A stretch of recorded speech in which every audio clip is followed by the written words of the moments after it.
Сайн байцгаана уу? Газрын зургт орсон хамгийн сүүлийн энийг өөрчлөлтийг танилцуулъя.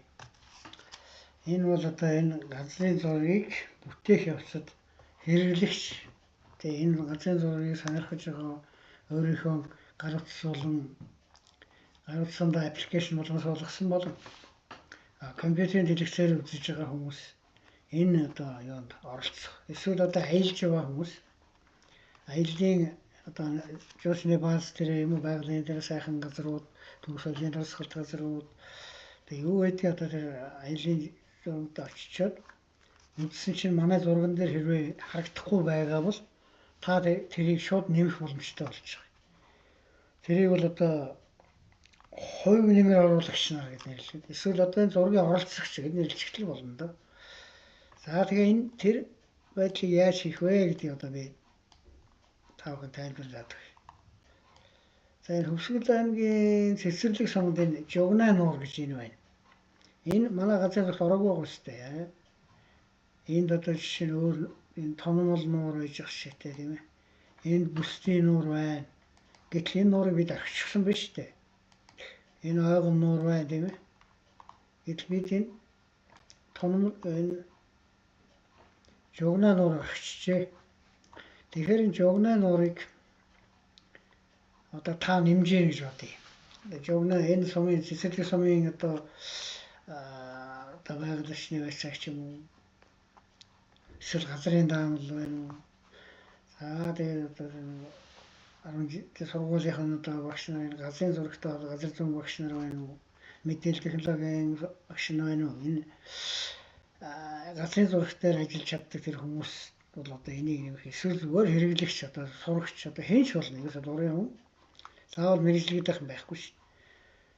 Зүгээр гэртээ байж гад нэмчих болно. Заавал энэ одоо юу Улаанбаатараас энэ нутгаа мэддэг хүн ч нэмчих болно гэсэн үг. Тэгэхээр энэ дээр ямар арга барих вэ? Эхлээд энэ зэрэг дээр тавшина. Тэгэхээр энэ нэг ийм дөрвөн цонх гарч ирнэ. Тэгээд танаас асууж штэ тийм шин цэг нэмэх үү? Тэр бичгийн доор энд шууд координат гарч ирж байгаа. Ерөөсөө одоо тэгэхээр энэ зургийн хувьд бол та яг хөө координатыг одоо юу яагаад шаардлага байхгүй. Бичиж барих ямар шаардлага вэ? Координат нь автомат гараад ирдэг гэсэн үг. За тэгээ мэдээлэл илгээх гэдэг дээр дарна. Ингэснээр таныг одоо бөглөх одоо юу ч гараад. Одоо pop-up цонх гараад ирж байгаа юм л та нэг юмсан да. Манай юу газрын зургийн дээр цонх шиг тийм за бөглөх бланк ч юм уу юу ч хэд нэрлэх нь хамаахгүй. За тэгээ энэ дэш эхлээд харж юм. Эхлээд харахад travel map-ыг нэмэхэ гэж байна шүү дээ тийм ээ. За тэгээ координат шууд автоматар орсон. Одоо бид нар яах вэ? Объектийн нэрийг бичнэ. Энэ чинь Жугнаа нуур гэж байгаа шүү дээ тийм үү? Жугнаа нуур. Тэгээ төрөл нь төрлөө зүгээр нуур гэж тавьсан ч болно. Уул гэж амралтын газар бол амралтын газар, жуулчны бааз гэж тавьчихна. За энэ бол яг манай яг зургийн одоо яг одоо аль бишний англиар бол бид нар энийг байгалийн үзэсгэлэнт газар гэдэг ангилд авч явдаг. Яг бид зүгээр өөрсдийнхөө тэрийг биччихье.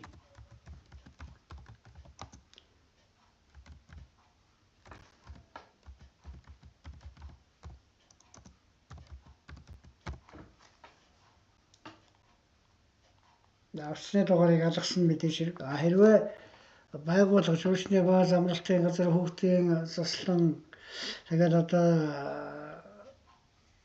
ашаа соёлол энэ төр байх юм бол одоо өөрийнхөө утсыг ингэ тавьчих шүү дээ энэ бичиж чинь. Утас байхгүй юм шархчихна. Энд бол нуур явж байгаа учраас байгалийн үзэл тийм ээ. Харин фото зураг байвал их сайн шүү. Фото зураг амьд яг одоо бодит зураг. Бодит зураг байхгүй болохоор манай зураг бид нар бол юу ашиглаад байдаг вөхөр сансын зурагнаас одоо яг нь 3D байдалд оруулаад юм уу эсвэл энэ terrain map-наас тэр юмных нь хэлбэр төсвийг оруулаад байдаг байхгүй.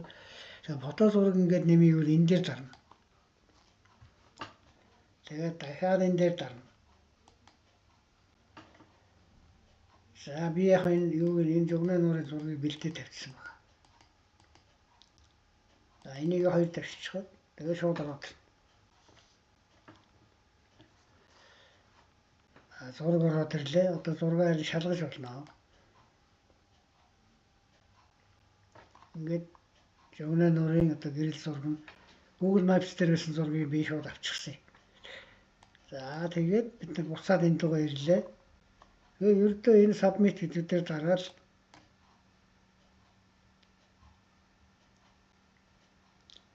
Travel Maps-ыг нэмэх ингээ Google Form. Энэ Google Form-ыг миний хаягаар юу гэж ирчих. Та нарын энэ материалууд надад хүргэж. Би тэрийг хэвлэж яваад юм уу эсвэл дэлгэсэн хараад юм харж байгаад юу яах гэсэн үг. За энэ юу нэгтлээд энэ зургийг бид нар одоо юу яаж болох нь вэ? Одоо зургандаа нэмэхэд боломж шаардлага хангаж яах гэдгийг үзэл тэгээд нэмчихнэ. Таны одоо явуулсан энэ мессеж тэгээ энэ одоо мэйл одоо надад ямар байд хэдий харагдах нь би одоо санасруу байж одоо жоохон удаа харахгүй байж магадгүй. Хэрвээ харчих юм бол тэгээ энэ шаардлага хангахад одоо орвол яа гэж би шийдсэн нөхцөлтүүд яа. За 30 минутын дараа гэтэл таны гар утсан уулын одоо компьютерийн дэлгэсэн дээр энэ объект нэмэгдчихсэн байгаа бол тэрийг та бүхэн буцаага шалгаж болно. За ингээд энэ асуудлыг бол одоо ингэ болчихлоо тийм ээ. Одоо явцсан одоо над дээр ишцэн байгаа. За одоо яг өгөхөөр жоохон 6 минут гарах гэхээр одоо надаас 4 минут энэ хооронд яг ер нь веб зураг гэж юу юм бэ гэдэг танилцуул. Одоо манай энэ веб зураг тийм үү? Монгол орны зураг шүү дээ. За ингээ хардаа. Ингээ харахад дэлхийн зураг гарч иж байгаас энэ дээр дарлаа. Ингээ Монгол орны зураг задраад аваад. Тэгээ веб зураг гэдэг бол ийм багасгаж, ихсгэж яаж ч одоо өөрчилж болдог. Чөлөөтэй ажиллах боломжийг бидэнд олгодог. Одоо уламжлалт одоо зургууд биш үү? Саасан зураг мөн одоо нөгөө юу фото зургийн файл зургийн файл байдаг шүү дээ. JPG гэдэг.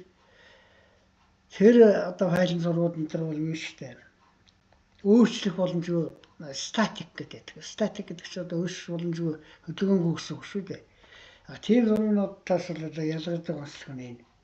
За хоёрдугаар бол за томруу жижигрүүл хас гадна энэ давхаргуудыг чөлөөтэй сольж болдог тийм ээ.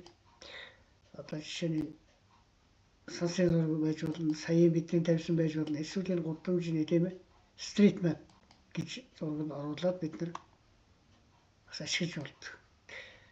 За тэгээд юунд оруулаад тэгээ мөн одоо энэ юунуудыг бол өөрчилж болно.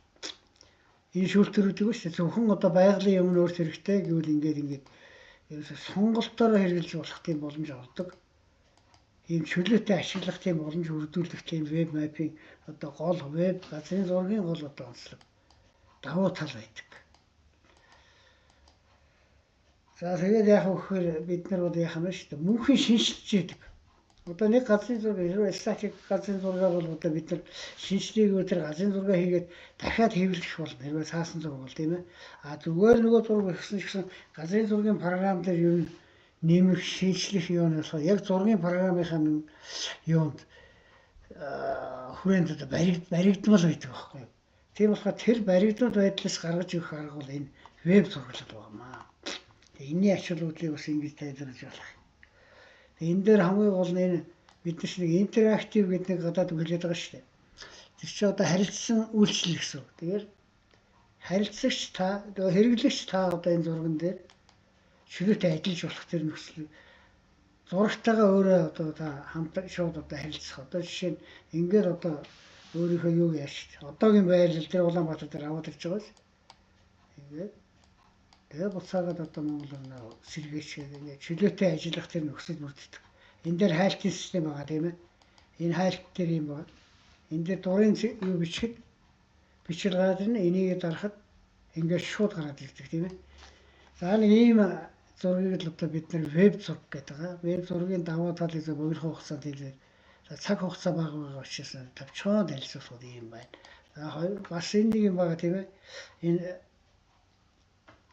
QR кодоор шууд зургаар утасныхаа QR код уншиж харьцуулахад энэ зураг таны утасанд шууд суух тийм боломж бас байгаа шүү. За юм байна. Анхаарал тавьсанд баярлалаа.